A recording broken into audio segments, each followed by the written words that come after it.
crimes and reducing the number of victims of crimes in the city. The city agency most involved in accountability, of course, is the Milwaukee Police Department. The officers are deterring crime, they're making arrests, they're presenting facts to prosecutors and to the courts. Our officers, they do a good job, and I want to support that work. And I've been very clear since the day that I was elected to serve as mayor of the city of Milwaukee. I want to add to the number of police officers here in the city of Milwaukee. The current city budget funds the pay as well as the training for 3 full classes of officers entering the police academy. That's important, and I'll repeat that. Though even the budget that I presented to the Common Council for 2025 has enough funding for pay and training for 3 classes of police officers, 65 recruits each, the max that we possibly can do in Milwaukee. But a big challenge that we have in Milwaukee is the reduction in the number of people seeking to become police officers. It's a challenge that departments, not just here, but all over the state and all over the country, quite frankly, are facing. And we've tried new recruiting approaches, including incentives for experienced officers in other departments to come and join our force here in Milwaukee. At the same time, we've got an obligation. It's an obligation that's written into state law to increase the number of police officers. So that leads us to the signing that I'm doing today. The Common Council file that I'm endorsing today formally adds a new topic to the changes that I want to see in state law, that members of the Common Council want to see in state law as well. We're asking the Wisconsin legislature and for the governor to join police recruiting efforts with a statewide incentive program to attract people into policing work. This is really important. And I'm hopeful the state will join our recruiting work so that our crime reduction efforts are kept on track in Milwaukee as well as elsewhere in the state. So I'm signing off on file number 241479. It's a resolution amending the City of Milwaukee's state legislative package relating to the creation and funding of a state of Wisconsin statewide police recruitment bonus incentive program. And as I said, this is a priority for me, and it's a priority for members of the Common Council. So at this time, I'm going to ask Alderwoman Charlene Moore to have some remarks as well. Thank you. Just want to thank our Mayor Johnson, for this opportunity. As Heather Huff would say, you know, she says it at a lot of our meetings, this is just a tool in the toolbox.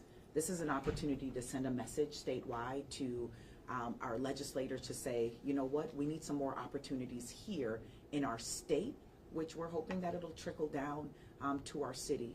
And so I'm hoping, and I'm so glad that we have this opportunity today to sign this, you know, to revise our legislative package so that we can provide that public safety that our communities, especially you know, those that call me on a regular, that our communities deserve. Thank you. Thank you. All right, and with that, I'll sign the file.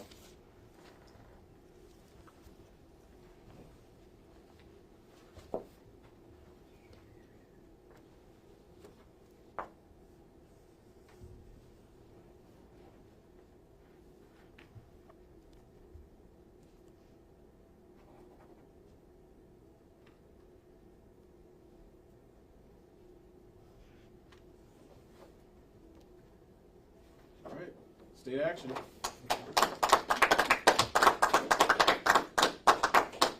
We can take a couple of questions. Yeah, thank you.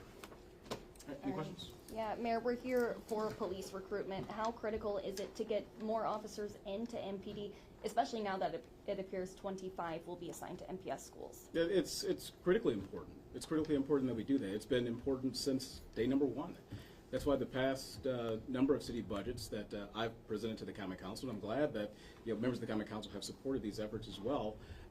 But the budgets that I produce, including for 2025, says that we should have 3 classes of police recruits. That's the max we can produce in Milwaukee, with 65 recruits each, which is the max that we can produce out of those classes. So it's extremely important, and people in the city of Milwaukee want to have the deterrence. They want to have the presence of our police. So I'm pleased to continue to support the police department in those efforts that way. It's critical for our public safety in Milwaukee, accountability and prevention too. And Mayor, we're here right now as the city is currently being held in contempt of court. Why did it take that action for MPD to enroll officers in the required training? Well, there's training that has to happen, and we had to work with the Milwaukee Public Schools in order to get a memorandum of understanding so that we could move forward with this. It's been my desire to move forward with this sometime. I think my record on school resource officers is well known, even going back to my time on the city council. It's important. It's something that I think needs to be added back, and that's what we're working to accomplish now. And you mentioned that MOU. Why did it take, though, until now, when you've known since 2023 that it needed to be done? We've been working on this for some time. It takes two to tango, unfortunately. It's not just the city of Milwaukee that has to work on this. You have to work with Milwaukee Public Schools too. There were some hiccups certainly, but I'm glad that we're finally here. And I'm glad as well that the offer that the city of Milwaukee and my administration, working in conjunction with members of the council, put forward 50% cost share with MPS, was ultimately what the judge decided in the case. Why not at least do the training in 2023 or even 2024? I can let Assistant Chief Steve Johnson talk about those issues. There it is. All right. So when it regards to the training, when we were discussing this with MPS, there's certain rules of engagement that we want to get outlined. So until that MOU is formally signed and we can work off that document, that's where all the debate and negotiation was going on. So that's where we're at. Until now, this MOU is working its way through the process. We're at this state right now. But the training is a standard curriculum. It doesn't change based on an MOU. Why not do the training last year? The judge says there's lack of urgency on behalf of the city. So the training component of the NASRL, we were discussing that with our partners. So in conjunction with when that process was being debated, MPS was, they was agreeing to the selection process. So all that had to be worked out. To my understanding, the training is going to be taking place March 10th, according to the executive director of NASRO, who I spoke with this morning. He said in yesterday's meeting with the city and MPD that it was an enthusiastic conversation. Were you a part of that meeting? No, I wasn't a part of that meeting, but we're in the process of making those outreach to try to get this training scheduled as soon as practical. So once we get that solidified, we'll make that known. We know there was a training last week in Appleton. How much more is it going to cost the city now that we know these trainers are coming to Milwaukee to conduct the training in March? As far as the figures, I know there's a certain amount of money that per pupil that we send, but the overall budget of what that's going to cost, I don't know. Will it cost more, though, since you missed the one last week that was already in Wisconsin? When you say miss, we You weren't there, though. Right. So when you say miss, it was a training in out here in Appleton. We were not a part of that. So I'm going to do one more question. How many applicants do you have right now for the current school resource officer position? as of right now, with the posting, I think that number was at 21.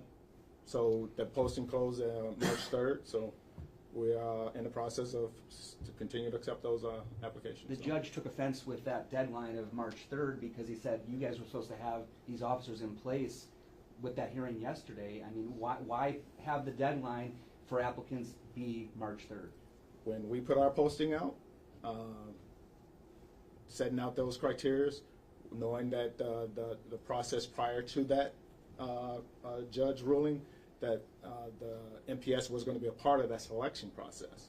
So until that was all changed, we put out our posting. Now we're accepting those applications, and we're eagerly go through those applicants when we review them. But when you, there's everybody. a court order, why not assign officers if there's that urgency?